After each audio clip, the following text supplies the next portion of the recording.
What's up, y'all? It's your girl Sakina, and I'm back with another review. This is my review for Ready to Love. This is season 6, episode 8. Y'all, I know I've been gone, okay? If any of y'all follow me on Instagram, I had a Sunday fun day with my coworkers. We haven't seen each other physically in 2 years since the start of the pandemic. So I used my birthday as an excuse to see everybody that I wanted to see this month.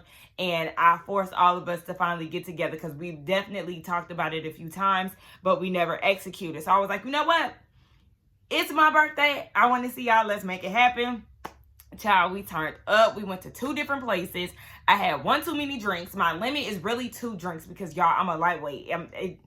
It doesn't take much for me to go over the edge. I had 3 drinks. On top of that, we was drinking hookah at both places. I woke up on Monday and did not make it to work, honey. I was going through it. Terrible. I'm not going to give y'all the details. Anyway, I am here now. I am refreshed. I also had to take another day off yesterday because, I was still semi in recovery, but your girl is feeling way better today. I'm 4 videos behind, so I'm trying to go ahead and knock these things out for y'all so we can go ahead and play catch up and go about our day. So let me make sure my Ready to Love notes are refreshed, boo, because yeah. All right, so let's go ahead and get into this review. We are down in the gentleman's lounge, and the first thing I noticed was that big wrinkled tablecloth. Like, what's going on here? You can tell that they put multiple tables together so everybody can be set at the table, but it just was weird to me. Like, y'all could have had one narrow table and that would have been fine, but maybe they doing that to try to make it seem like they're trying to be C-19 safe, but whatever. Paul is shocked that he's still there, and honestly, I'm shocked as well, sir, because I did not see you lasting this long, but as time goes on, I could definitely say that I like him more now compared to how he was in the beginning, because he was getting on my nerves. The ladies are going to meet the men's best friends this week, and before Tommy leaves, he calls Paul out for his shirt being wrinkled. Not only was the tablecloth wrinkled, but so was Paul's shirt. And I was cracking up like that. He was like, that whole side is a wrinkle, baby. I'm going to need you to go ahead and handle that. Anyway, speaking of Paul, we get introduced to his best friend, Kill Bill, which is one of my favorite movies, by the way, if you don't know me. Just a fun fact. But yes, Paul and Kill Bill meet up with Dakia and Carmen. This was definitely a wild pairing for me, but Paul did express that he reached out to Tina and baby, she was not coming. So that's the reason why Carmen, or at least Dakia, was there. I don't know which one he would have replaced, but I'm just still kind of confused by this in general. So Dakia says that Paul is a mystery and she's just now getting to know the real him, and she just really wants to get more into him and get more information from his best friend. So they get into the whole POJ situation, like where did that name come from? And Paul said that it started in Elementary as his rap name, and then the J was for gigolo. They didn't know that gigolo started with a G and not a J, but it stuck, so that was what it was. I thought it was so funny because as kids, we were so innocent back then, like dead ass. I remember having a whole debate with my friends when I was in elementary about a gold digger and how we thought that a gold digger was somebody who dug gold. Shout out to the kids and the innocence, because a lot of them don't have that lately, grown ass kids. Anyway, then here comes, Dakia said that she likes Paul because he's a protector and he's adaptative. So then here comes Carmen and her titties jiggling everywhere.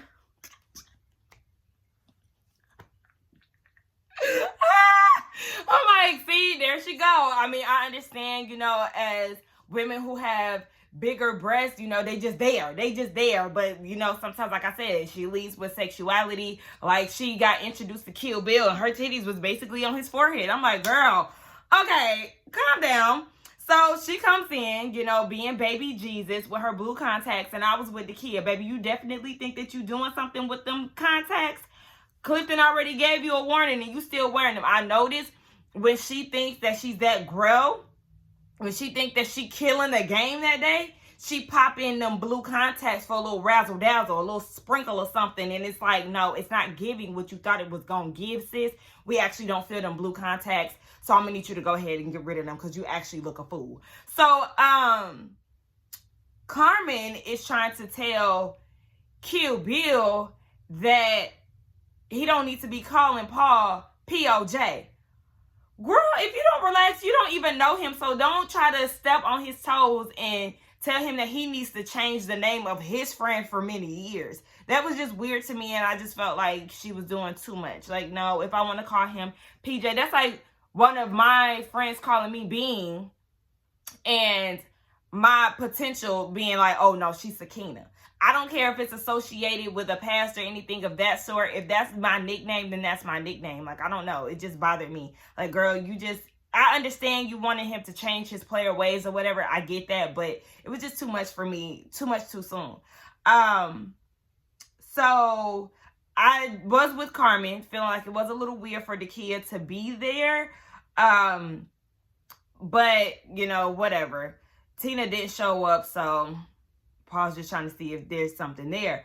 Dakia says she doesn't like how Carmen is trying to compete with her, and she ends up leaving. Now, Carmen is left with the guys, and she's saying stuff like, ditch that zero to give this hero. Girl, okay.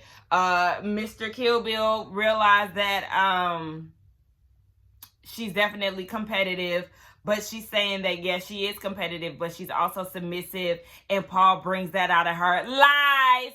Fluff. You're saying that just so you can be on the top or you can win. That was all about your competitiveness.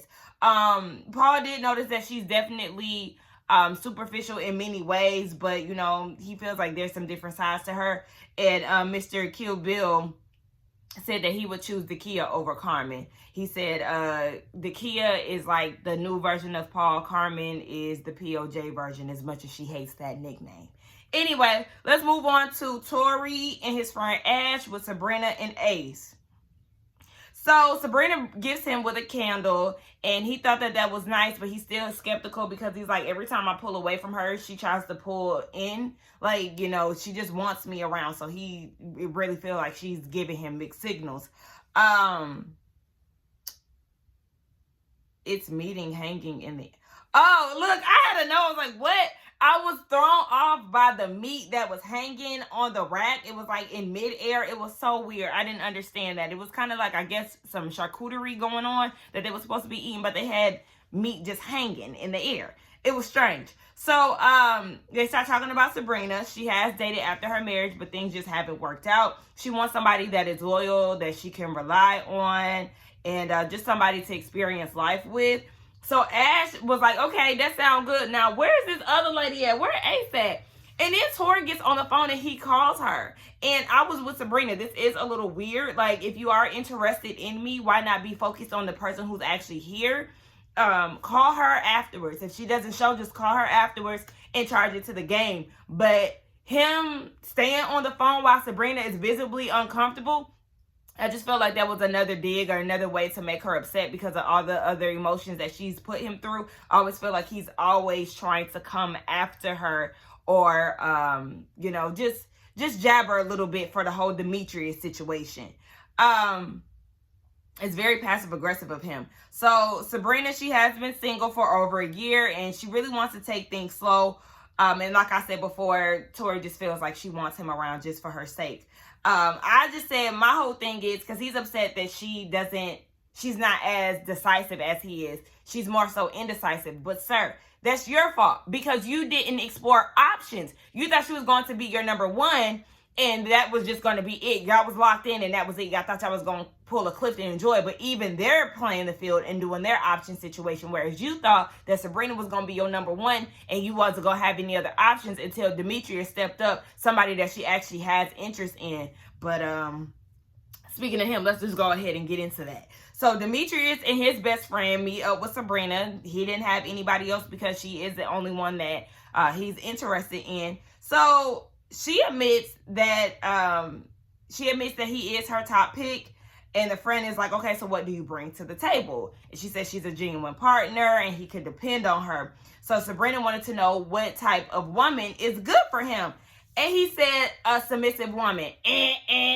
Red flag, red flag, red flags waving. No, no, no, no, no, no, no, no, no. And Demetrius understands that that submissive word can definitely be alarming to some women. But that's basically what he needs. And I'm not feeling that at all either. As soon as I hear the word submissive, baby, alert, alert, alert. No, thank you. Sabrina is not feeling that. And she says straight up, I am not submissive. I'm not that girl. I'm very independent. I like to be in control of my future. I'm very hands-on on, decision making and things of that nature, as Demetrius already knows from her ex, the last episode. So she was like, no, I'm not into that. And she said, really, when I hear the word submissive, I hear boring. I said, thank you. I don't like that. It does get very one-dimensional, robotic, do as I say and not what I do type of, what was the word I'm looking for? Like dictatorship. Like, no, I don't like that. Now, Demetrius said that this is a bit of a red flag, but not enough for him to, get rid of her. No, I need you to run for the hills, Sabrina, because one thing about it, he's going to try to change you. That's what it is. Because this is something that he needs, and he's going to try to change you, and you were already worried about this beforehand. Girl, you need to follow your gut, and you need not to make this move here with Demetrius. Clifton and his bestie with Joy and Dakia. They both seem comfortable enough to be around each other, the two ladies. And one of the friend asked Joy, what did you notice about Clifton? And Joy said that she loves that he's him at all times. He keep it 100.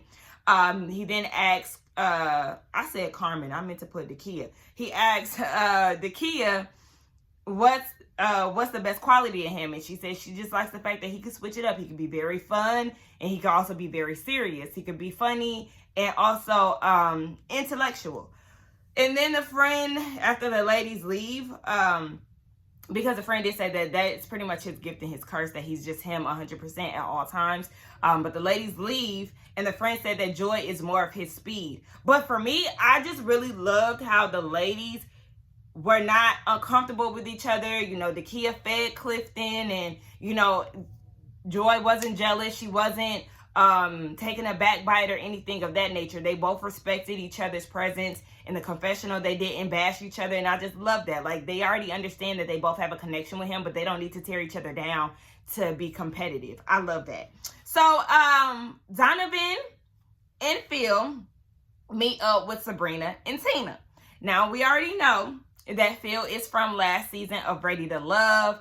And I said it's really giving recruitment, okay? A referral, if you will. All right, okay, Phil, you made it down to the bottom three, the final three. Do you have anybody that you would like to refer for $100? Like, whatever. But they've been friends for 12 years. And at first I was like, why y'all acting like y'all don't know Phil? But then I also thought about how quick they dropped this season. So yeah, I'm pretty sure they didn't know Phil, because they didn't even have a chance to watch last season because they was filming all of this at the same time. Anyway, Phil wants to know how many connections the women have made, because, he's been here before, so he knows. And Tina was like, Donovan, he up there. And Phil was like, yeah, no, that's not good enough for me. He up there, okay? And then Sabrina says that, yeah, he's definitely up there, and he done skipped the line. Actually, you done skipped over Tori. That's what you're trying to say. It was between Demetrius and Tori, and you done got in the middle between the two of them, and now you done pushed Tori back further. So I went ahead and translated that for her. So Tina likes the fact that he's kind. She was having a rough week, and he was like, maybe you just need some space. And she really loved that. Okay. Sabrina said that she loves the conversation that they have, and he makes her smile. And in the meantime, you see that Donovan is trying to get Tina to cook. My brother FaceTiming me. He's trying to get Sabrina to eat. I said cook. Trying to get her to eat, and she was like, no, I already ate. And you can kind of feel the energy even through the screen that she's just is not interested. She's not engaging much. So yeah, she's off. So Phil thinks that Donovan is ready to love. He's explaining this to the ladies, and he said that he's also seen him at his worst. And for some reason, Sabrina thought that this was a concern. She feels like he's still finding himself. I don't know. I really don't know. But Phil is feeling Sabrina after the ladies leave. But Donovan is worried that she wants kids, And he said that he would, be down for it, I guess, for the right woman. But it was just like, y'all already had this conversation when she said that she likes the fact that you already have kids because she looks at it as a reason to have a bigger family. She doesn't have family. Don't you think that she's going to want to start her own? Y'all didn't have this conversation of her wanting kids, and all of a sudden it's kind of alarming to you? I don't know. And then he's also worried about Tina because she has a 2-year-old and he doesn't really know where he would fit in. I don't know. These excuses are just getting weird to me. Like, I understand the whole Tia situation because, her child is younger and demands a lot more attention compared to an older child. An older child is more independent. You don't have to be there, so much for them, even though they still rely on you. That's your child. But y'all know what I'm saying. Anyway, it was just weird to me that these excuses now are kind of coming about. Let's move on to Paul and Dakia. They finally decide to have a date. And Paul checks a lot of Dakia's boxes, but she's trying to see if there's a spark there. We learned that they're both pescatarians. And he said that he needs somebody to complement his life that brings out positivity, no complaints, but still no complications, but still interesting. And he wants a woman that's 5'5" because tall women be snagging the sheets. I said, okay, now her snatching the covers. All right. So, he said that he needs somebody that can take his sense of humor. And then he drops this corny joke about 2 coffins. What did the coffin say to the other coffin? Is that you, coffin? Okay with your dad jokes, but what do we expect? He in his 60s. Yeah, baby, stop. Somebody was trying to come for me in the comments for age shaming. Hey, I'm sorry. I like Paul. Don't jump on me, sis. Oh, that was my bag. Okay, sorry, it just fell off my bed. So, they claim that they see a little something in each other, but I ain't buying it. I don't really see nothing. So then we get down to Ace and Tori. And Tori is feeling some type of way, of course, because Ace did not show up to meet his best friends. And he's like, what's going on? That's not really like her. So Ace was like, yeah, let me just go ahead and tell you. No.